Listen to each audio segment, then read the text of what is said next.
नमस्कार, स्वागत है आप सभी का। I welcome you all in Agarwal classes channel. मैं रचना अग्रवाल आप सभी का वेलकम करती हूँ। एंड द टॉपिक जो है बिजनेस स्टडीज का चल रहा है, जैसे कि आप लोग अपने मेरा वीडियोस कंटिन्यूस प्रॉपर्ली देख ही रहे हैं। This is the second episode of strategic management. आप लोगों को समझ में आ रहा है, मुझे बहुत खुशी है। आप लोगों के कमेंट्स मुझे मिलते हैं। I really like all such comments. अच्छा लगता है कि आप लोग पढ़ रहे हैं, आपकी पढ़ाई चालू है, ये रुकी नहीं है। Very good. चलिए पार्ट सेकंड हम स्ट्रेटेजी मैनेजमेंट का शुरू करते हैं।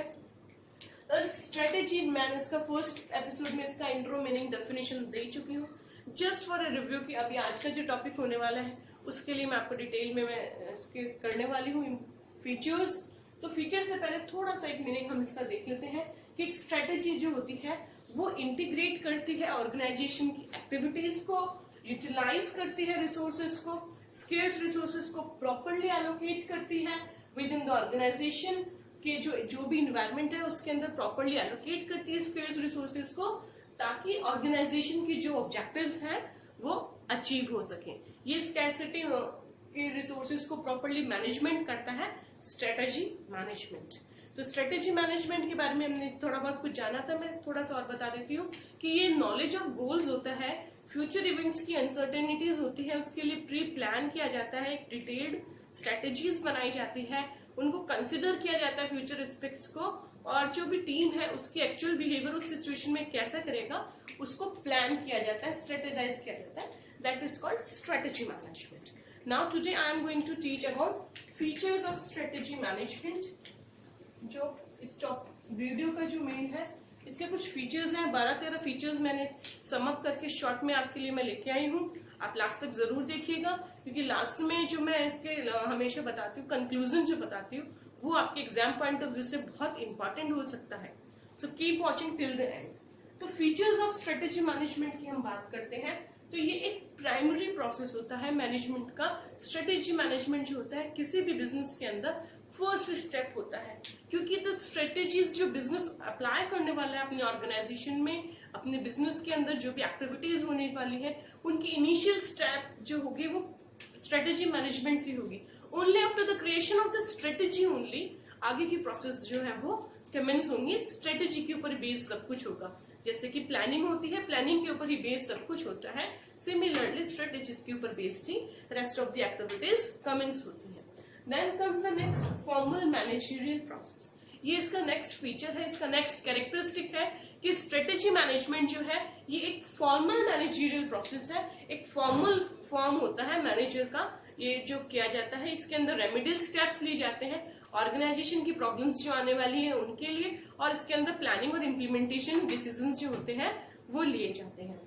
Then comes the next point is managers commitment. Managers जो होते हैं वो कमिट कर लेते हैं कि हम इस सिचुएशन के अंदर इस तरीके की स्ट्रेटेजी बनाएंगे, and that will provide a base और रिसोर्सेज को प्रॉपर्ली यूटिलाइज करेगा ऑर्गेनाइजेशन को इन फ्यूचर। तो फ्यूचर के लिए जो मैनेजर्स हैं पहले ही कमिटमेंट कर देते हैं।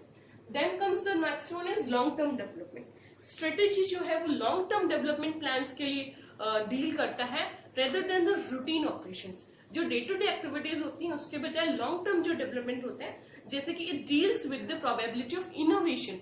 स्ट्रेटेजी मैनेजमेंट इनोवेशन के ऊपर इंसिस्ट करता है, चाहे न्यू प्रोडक्ट्स का हो, चाहे न्यू मेथड्स का एडॉप्शन हो प्रोडक्शन के अंदर, चाहे न्यू मार्केट टेक्निक्स का डेवलपमेंट हो फ्यूचर के लिए। तो स्ट्रेटेजी मैनेजमेंट जो है वो लॉन्ग टर्म डेवलपमेंट के लिए डील करता है rather than the routine operations. फिर जो फिफ्थ कैरेक्टरिस्टिक होता है वो होता है इसका फीचर के लिए कि ये कॉन्शियस प्रोसेस है।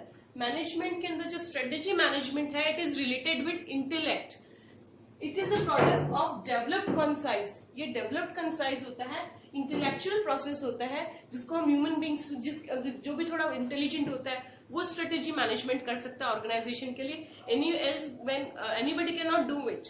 तो स्ट्रेटेजिक मैनेजमेंट जो है वो इम्प्लाई करता है कि जो ब्रेन है उसको आप यूज करें, जो भी मैनेजर्स हैं दिल और दिमाग दोनों को प्रॉपरली यूज करें एक रूटीन प्रोसेसेस के लिए, जो कंटिन्यू प्रोसेसेस ऑर्गेनाइजेशन के लिए करनी है। तो उसके लिए जो है कि ग्रेट स्किल और एक्सपीरियंस की रिक्वायरमेंट होती है, ताकि आप अपने स्ट्रेटेजीज को बना सकें। बहुत ध्यान से, बहुत इंटेलिजेंस से इसको बनाया जाता है। Then comes the next one is future oriented process. Strategy management जो है वो फ्यूचर ओरिएंटेड होता है, क्योंकि फ्यूचर अनसर्टेन होता है, हम प्रिडिक्ट नहीं कर सकते हैं what is going to happen. तो we on the basis of the information, जो भी हमारे पास इंफॉर्मेशन आज की तारीख में अवेलेबल है, उसी के ऊपर ही हम अज्यूम करेंगे कि फ्यूचर कैसे होने वाला है। तो उन्हीं आज की जो अवेलेबल डाटा है और इन्फॉर्मेशन है, उसके ऊपर बेस्ड हम इंफॉर्मेशन जो है फ्यूचर की ओरिएंटेड प्रोसेसेस को करते हैं, प्लान्स बनाते हैं, स्ट्रेटेजीज बनाते हैं। Then comes means and instrument. तो फ्यूचर ओरिएंटेड प्रोसेस के बाद में हम लोग जो नेक्स्ट पॉइंट देखेंगे वो होगा means and instrument. Strategic management जो है वो रिलेटेड होता है मीन्स और व्हाट इंस्ट्रूमेंट, क्योंकि ये एम्फेसिस करता है कि मैनेजमेंट जो है किसी भी ऑर्गेनाइजेशन का एज अ मीन्स, उसके जो भी उसके मीन है, टारगेट्स है, गोल्स को अचीव करना है, उसको एनवायरमेंट्स के साथ में एडजस्ट करना है, that is called means and instruments. Then comes the next one is systematic process. Systematic process की अगर हम बात करते हैं तो इसके अंदर इसको सिस्टमैटिक प्रोसेस माना गया है स्ट्रेटेजिक मैनेजमेंट को, because rational and sequential steps are used.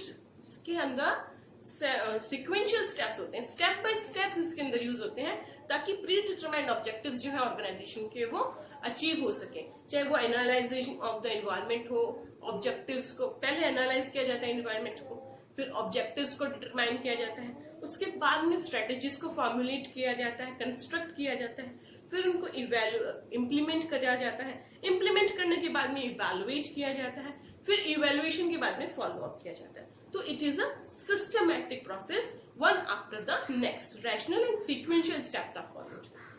Then comes the next, I hope ये जो मैं वर्बल आपको बता रही हूँ, everything I can not write on the boards, जो कुछ भी मैं आपको बता रही हूँ you are writing in with your pen and paper in your notebook. आप उसको अपने नोट्स जरूर बना रहे होंगे ताकि एग्जाम्स में आपके ये काम आ सके। तो नेक्स्ट पॉइंट जो है वो है dependent on personal qualities.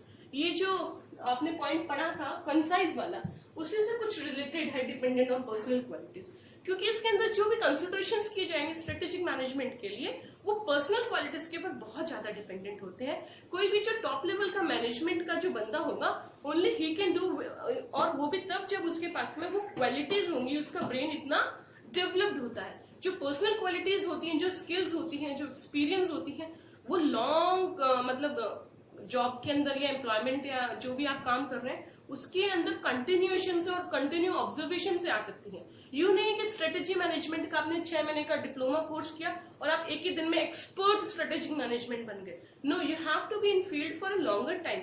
Experience जो है, ऑब्जर्वेशन जो है, वो बहुत ज्यादा काम आता है इसके अंदर।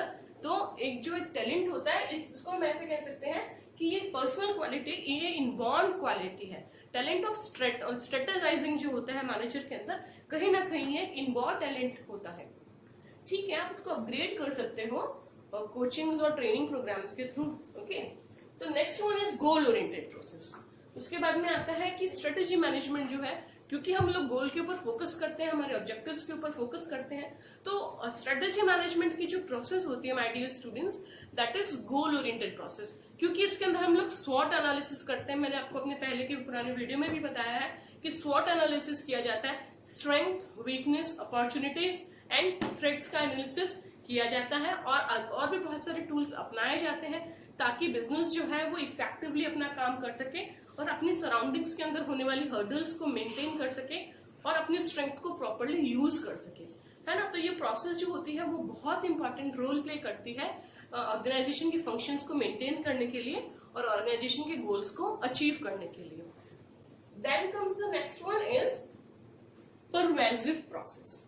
परवेसिव आप लोगों ने नेचर ऑफ मैनेजमेंट वगैरह में भी पढ़ा है कि ये एक परवेसिव प्रोसेस होता है। इसका मतलब ये इट इज यूनिवर्सल, या फिर अगर हम किसी एक ऑर्गेनाइजेशन की बात करते हैं तो यूनिक ही एक ही जगह देखा जाता है। It is available in all levels of business, छोटे या बड़े हर बिजनेस ऑर्गेनाइजेशन के अंदर ये अवेलेबल होता है। Strategic management as a process जो है थोड़ा सा कॉम्प्लिकेटेड लगता है, इसको थोड़ा सा एक्सपीरियंस चाहिए, इनहेरिटेड स्किल्स चाहिए। इनहेरिटेड मतलब जैसे आपको विरासत में जो स्किल्स मिली होती है ताकि आप इसको स्किलफुली कर सको। तो ये जो प्रोसेस है परवेसिव होता है, यू नहीं है कि सिर्फ एक सेंट्रल ऑफ बिजनेस में, it is available in every business.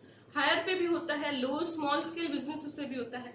ये अपने आप में एक डिसिप्लिन है और इसकी स्टडी को जो है बहुत डिटेल्ड स्टडी चाहिए होता है। It is available. Strategy management जो है वो एक हम कह सकते हैं लार्ज ऑर्गेनाइजेशन में भी चाहिए होता है, स्मॉल ऑर्गेनाइजेशन में भी चाहिए होता है। देन कम्स की helps for risk management. Risk management को भी हम लोग कंसिडर कर पाते हैं अगर हमारा स्ट्रेटेजी अच्छा होता है तो। स्ट्रेटेजी मैनेजमेंट जो होता है वो अलाउ करता है रिस्क मैनेजमेंट को, क्योंकि रिस्क क्या होता है, it's a probability of future loss. हो सकता है संभावनाएं हो तो होती हैं कि what is going to happen in coming future. तो जो स्ट्रेटेजिक मैनेजमेंट होता है अब वो अपने फर्म के अंदर अलाउ करता है कि आने वाला जो टाइम पे रिस्क है उसको हम टाइमली आइडेंटिफाई कर सकें और उसको टाइम से इलिमिनेट कर सकें, ताकि जो भी प्रॉब्लम्स ऑर्गेनाइजेशन को या बिजनेस फर्म को आने वाली है वो कम हो सके। तो रिस्क मैनेजमेंट को ये फॉर्मुलेट करता है, अलाउ करता है, ताकि उसको हम अपना सके ऑर्गेनाइजेशन के अंदर अगर हमारा स्ट्रेटेजीज हमने अच्छा बनाया है तो। Then comes the next one is drives innovation. Drives innovation मतलब ये इनोवेशन को प्रमोट करता है। स्ट्रेटेजी मैनेजमेंट डेवलपमेंट जो होता है, strategy is not a simple process, it requires making the best. हर चीज को बेस्ट बनाने की कोशिश किया जाता है। रिस्ट्रिक्टेड सिचुएशन से बाहर निकलने को हम लोग स्ट्रेटेजी मैनेजमेंट करते हैं। तो इट ड्राइव्स इनोवेशन और मैनेजर्स की जो अप्रोच है वो प्रॉब्लम्स को अलग अलग तरीके से अलग अलग एंगल से सोचते हैं और उस प्रॉब्लम को सॉल्व करने के अलग अलग एंगल से जब सोचा जाता है तो एक एफिशिएंट मैनेजमेंट सामने आता है। और जैसा कि आप सभी जानते हैं माय डियर स्टूडेंट्स कि necessity is the mother of all invention. तो ऑर्गेनाइजेशन के अंदर अगर रिक्वायरमेंट है कुछ न्यू फॉर्म्स की तो obviously it will be created. As you all know after all necessity is the mother of all inventions. तो न्यू इनोवेशंस जो है वो आते हैं। तो हम कंक्लूजन में लिख सकते हैं कि एक बहुत इंपॉर्टेंट फीचर होता है स्ट्रेटेजिक मैनेजमेंट जो होता है, ये इंटीग्रेट करता है ऑर्गेनाइजेशन की एक्टिविटीज को, रिसोर्सेज को प्रॉपर्ली यूटिलाइज करता है, एलोकेट करता है स्केर्स रिसोर्स को, जो भी ऑर्गेनाइजेशन के अंदर रिसोर्सेज हुए हैं उनको प्रॉपर्ली मेंटेन करता है, मीट करता है, ताकि कस्टमर्स जो होते हैं उनकी जो भी रिक्वायरमेंट्स होती है उनको मेंटेन कर सकें।